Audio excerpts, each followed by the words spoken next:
All right, welcome back to Soul Spark Tarot. I'm your host, Mr. Anu, and today we got ourselves a little channel message. I hope that you're doing well. Hope you're doing all right. But with that being said, you can go ahead and check out the next videos. If you don't want to hear the yap session, but if you do, how do you do? What's happening? Yeah, it's been a couple of days, you know, and in those couple of days it's been cold as hell. So let's see what we got going on with this overall energy, and then we'll see what we can do. Now, this is the last day of our previous energy, and I got a nice little story to tell. I'll save it. But our previous weekly energy was the King of Pentacles. No matter if you're a male, no matter if you're a female, this is an energetic principle that we can take on. These things exist outside of us. They exist outside of us, so anybody can step into the role, like wearing a mask or a costume for Halloween. You can step into the feminine or the masculine. So I just really hate when people automatically just call the kings males and then the queens females. No, I've met enough gay people in my life to understand that that's not the case. I've met a few metro people to understand that's not the case. I've met a few non-homosexual people, heterosexual people, who step into the same lights. So it's really a matter of it being a role opposed to an identity. And identity is nothing without actions. So nouns and verbs, they gotta agree, right? Basic shit is basic shit. But what we're talking about is the basics behind interacting through the mind. So we should have been in the King of Pentacles energy. I know I was pretty much in there, but I never felt like I had any lack. I felt like I had a whole abundance of energy all week, like I said. But then I know I was drained as hell from energies in other places. So I just was looking at where I was putting my time and where I wanted to put my time.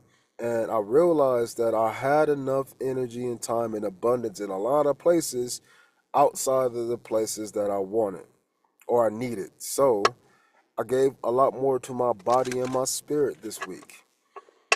Yesterday I didn't do nothing but work out all fucking day and eat and desire to lay in bed and cuddle or watch movies because it was cold as fuck and windy. That's all I wanted to do though. So guess what? Instead of forcing myself to go to work, I didn't have to. What did I do? I chilled all day in the fucking cold. I took walks. I was in the gym. I was in the gym for like a total of like 6 hours yesterday between all three workouts, and it's crazy because I don't really like being in the gym like that. But I didn't mind yesterday at all. It felt comfortable being able to do so many different activities. I felt abundant in what I was able to do, and then it was practical. So, I spend a lot of time just taking care of my body, and that's something that I tend to neglect because when I was a kid, I never grew up needing to, well, putting discipline upon my body and my mind. It was just going outside and I'm playing. And because I just enjoyed that so much, it wasn't like putting myself in a routine. And then that didn't happen until I got into sports. And when I got into sports, I was still athletic and things, but I still had to get into that idea of conditioning my body. And that was pretty hard initially. And even still to this day, excuse me, even still to this day, I prefer other things.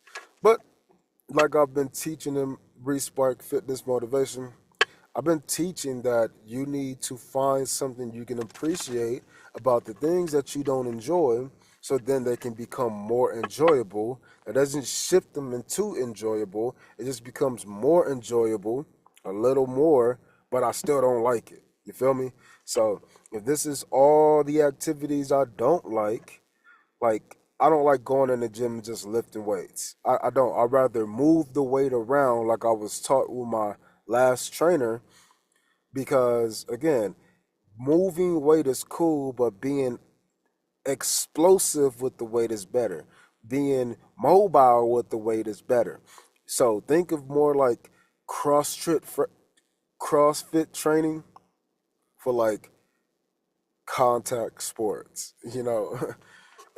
It's just it's a lot more dynamic, boost up the heart rate, cardio, all of that fun stuff. You get more out of it, and I think that's the important thing. You got to be able to take in what we have, and then find an opportunity to make more growth. That essentially is the King of Pentacles energy. That's what we've been dealing with all week. That is the last of today. So tomorrow we're going to get some new overall energy. But with that being said, I'm hoping that you're able to step into yourself. I'm hoping that you're able to find new areas, again, especially with this new moon, and especially with, I think, Saturn, or yeah, Saturn is shifting into Sagittarius.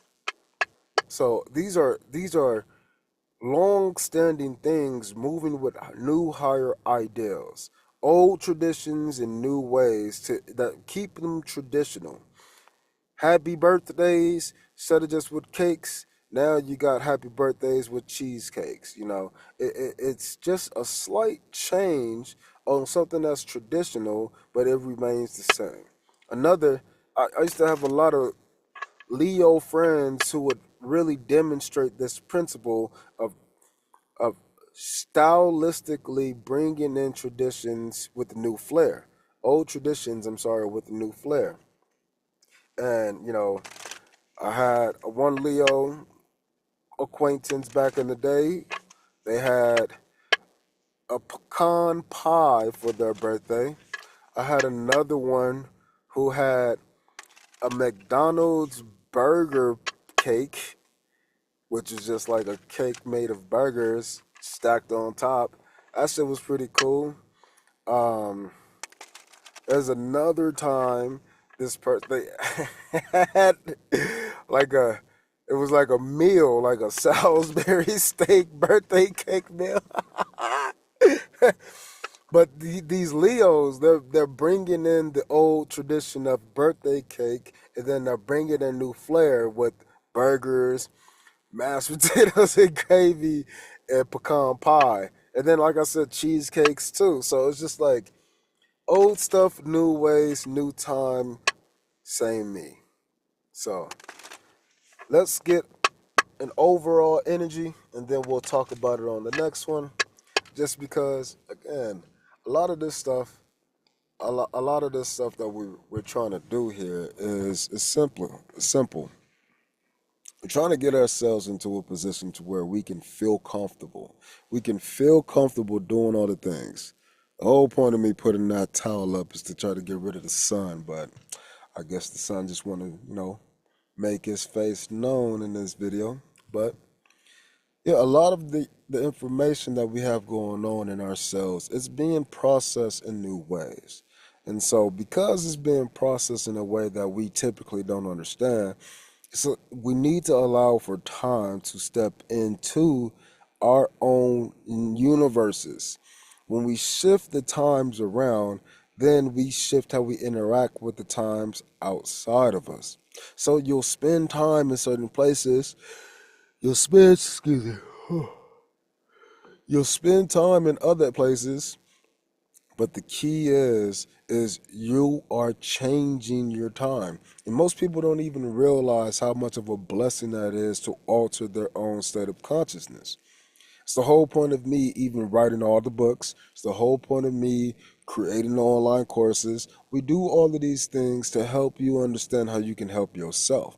That is what soul inspiration is. Soul inspiration is simply understanding how we are ourselves.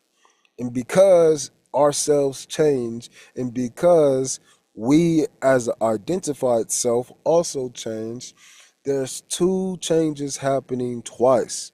It's two changes happening twice.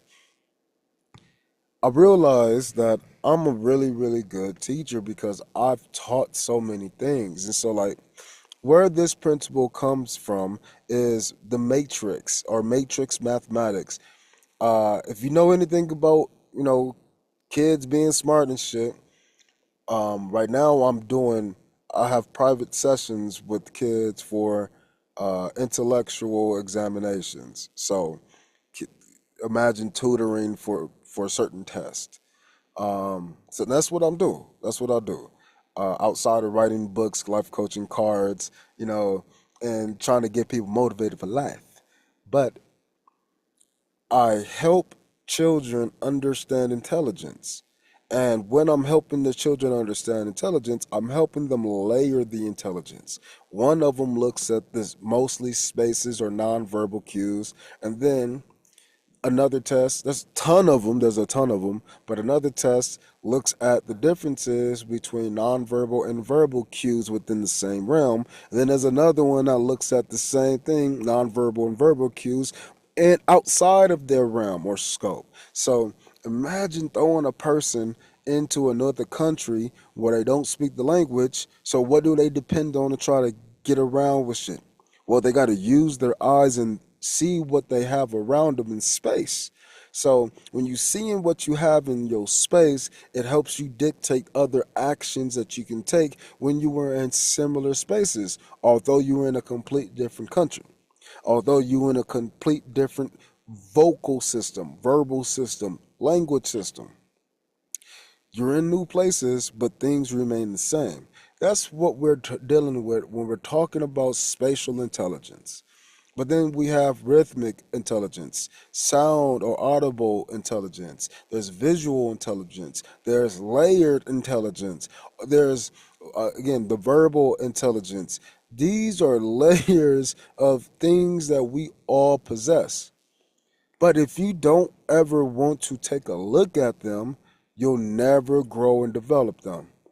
They will develop on its own. And now you got some kids who turn out right because you put in time and energy, and other kids who don't turn out right because you didn't.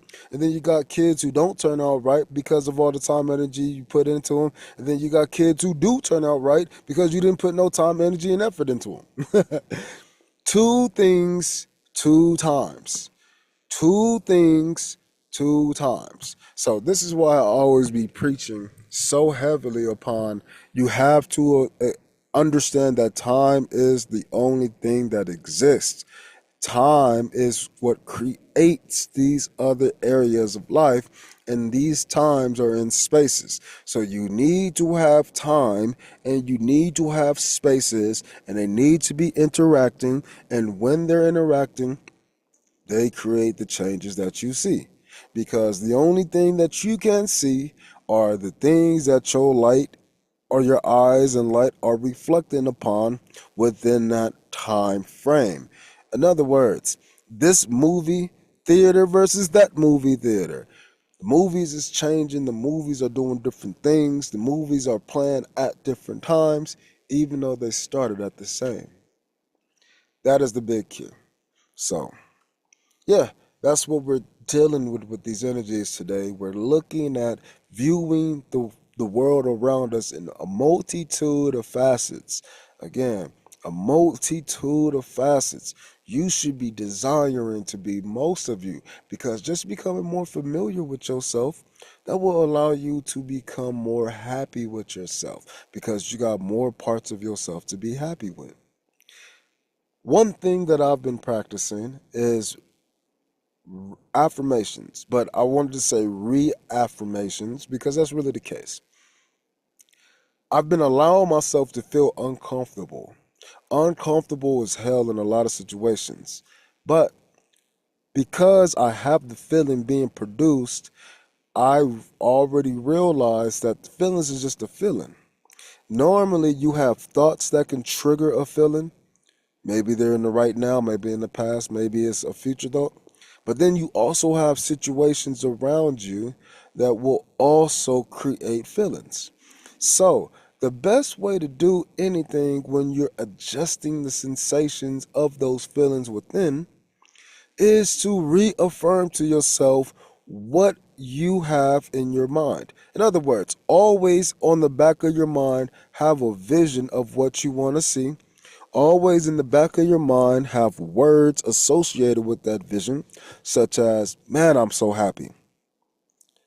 And then, whenever you get stimulated or triggered by things in the real world, you are able to change how you're feeling based upon you telling yourself what you're feeling.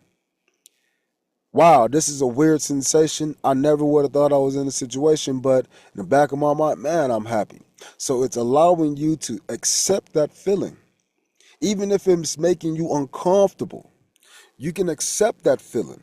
And then because you're telling yourself, wow, this is enjoyable. Wow, this is pleasurable. Wow, I like this. Wow, this is fun. That is what you're going to be doing with those emotions that's flowing through you. And then you can start to change how you feel about the emotional flow. They're flowing already, whether you cause them to flow or somebody else. But what you value, how you place an appraisal upon that movement. The feelings, that's the difference between feelings and emotions. Emotions just move. Feelings are values upon those movements. Oh, what the fuck are you talking about? Think of this as math. A number two is a number two. No matter what. Two is two. But when I put a 2 with two zeros behind it, we call it 200. But if I put a 2 with five zeros behind it, we call it 200,000. It's very different values. $200,000 versus $2 versus $200. Those are drastically different. But it's still the number 2. So because of that, we have to appreciate how values change, but the description of the value remains. The number 2 is the number 2. But if I put a 0.00002, again, we all know that that's not the same as looking at 2.0 million.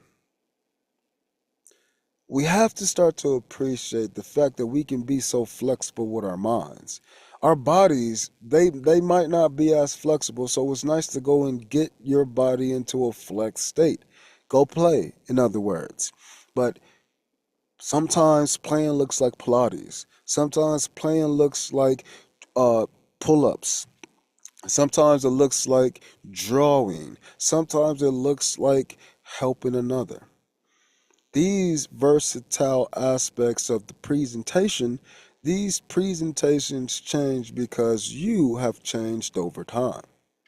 And because you're constantly changing over time, it's about becoming aware of who you are while changing, aware of what is changing while changing. Awareness, conscious awareness is the next level. I'm consciously aware that I'm doing this thing to make this change like this. That's just setting a goal.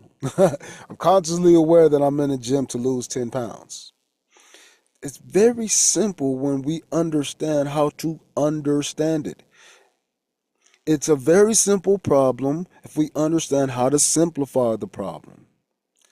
It's very important, vital information to understand the changes across these changes. If I'm taking 100 out of 200, I have to understand that that's the same thing as me taking 50 out of 100. But we have to value the fact that 100 out of 200 is not 50 out of 100, even though they still represent the same value as one half. But then we gotta appreciate the fact that one half can be called just 50%. It is so easy to take the time to adjust your point of view, your consciousness upon what you're aware of. Your point of view, your consciousness upon what you're aware of, these are things that we are living our lives with. We're also living our lives through them. So because there's two different ways, we have to learn there's two different flows. And if you can understand this flow, and if you can understand that flow, then you can appreciate the flow that you have in between. The changeability between to and fro, the distance, the difference, the you versus me, which is just the we. So we'll get onto these cards coming here too, or soon. We'll get our overall energy. I'm gonna pull a card for the overall energy.